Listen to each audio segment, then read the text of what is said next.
Hello viewers, আসসালামু আলাইকুম। আশা করছি সবাই ভালো আছেন। Welcome to Akhtar's. আমি আখতারুজ্জামান আপনাদের সাথে আছি। চলুন আজকেও আমরা একটি খুব সুন্দর ম্যাথ সমাধান করব।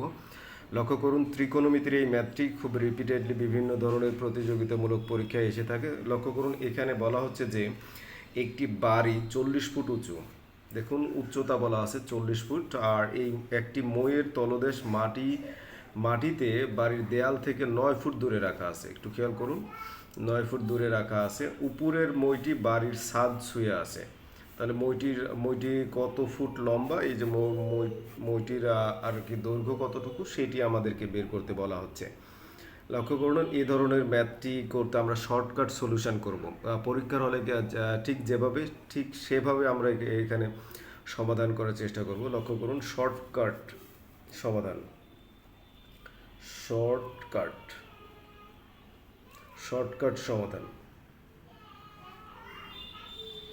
এই প্যাটার্নের যদি দেখেন, এই মইয়ের যে বিষয়গুলো আছে, অথবা বাঁশের বিষয় আছে, একটি বাঁশ হচ্ছে ভেঙে যাবে, মাঝ বরাবর ভেঙে গিয়ে আপনার নিচে মাটিতে পড়ে একটি কোণ তৈরি করবে। কোণের এই প্যাটার্ন যদি দেখেন, তখন হচ্ছে আপনার এইভাবে করব। লক্ষ্য করুন, এটি একটু অঙ্কন করার চেষ্টা করি। একটি দেখুন, একটি বাড়ি হচ্ছে এত ফুট উঁচু, একটি বাড়ি ধরে নিন, এটি একটি বাড়ির উচ্চতা। লক্ষ্য করুন, আমি বাড়ির উচ্চতাটা বোঝাচ্ছি একটি লম্ব দিয়ে। ধরে নিন এটি একটি বাড়ির উচ্চতা। ওকে, এই পর্যন্ত উচ্চতা।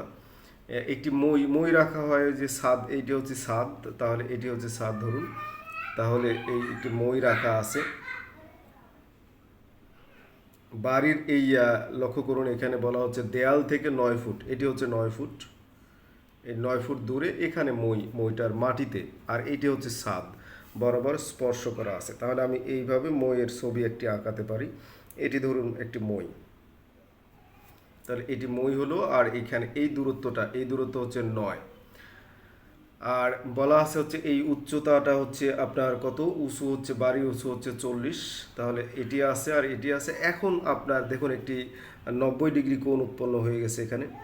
এখন এটি পিথাগোরাসের উপপাদ্য ফলো করে। তাহলে এটা কত? তাহলে এটা আমরা ধরে নিলাম, এটা এক্স ধরে নিব। তাহলে এক্স ধরে নিলেই একটি ত্রিভুজের যদি একটি কোণ 90 ডিগ্রি হয়, তাহলে পিথাগোরাসের উপপাদ্য অনুসরণ করে। তাহলে আমরা লিখতে পারি কিন্তু অতিভুজ, এখানে আমরা লিখতে পারি অতিভুজ স্কয়ার, অতিভুজ অতিভুজ অতিভুজ স্কোয়ার ইকুয়ালস টু লম্ব স্কোয়ার প্লাস ভূমি স্কোয়ার। একটু লক্ষ্য করুন, আমরা এই সূত্রের মাধ্যমেই কিন্তু সমাধান করি। অতিভুজ স্কোয়ার একটু লম্ব স্কোয়ার হচ্ছে 40, আর হচ্ছে ভূমি স্কোয়ার হচ্ছে 9।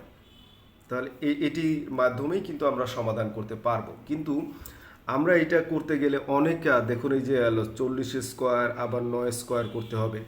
তাহলে এটি একটু কিন্তু সময় সাপেক্ষ। তারপরে আমরা এটা করি, দেখুন 4 4 16, তাহলে 1600। একটু খেয়াল করুন, 1600 প্লাস 9 9 81, তাহলে 81 হলো। তাহলে এইখানে হচ্ছে 1600 কিন্তু 81 হচ্ছে। এখন যদি অতএব এক্স এক্স ইকুয়ালস টু, কিন্তু কী হবে দেখুন, এই যে 1681 উপর বর্গমূল করতে হবে। বর্গমূল করলে আমরা 41 পাবো। বর্গমূলে আবার হচ্ছে এখানে একটা ঝামেলা, 1600-তে আর 1 ধরে আমরা 41-এর উপর বর্গ করলেই কিন্তু 1681 হয়ে যাবে।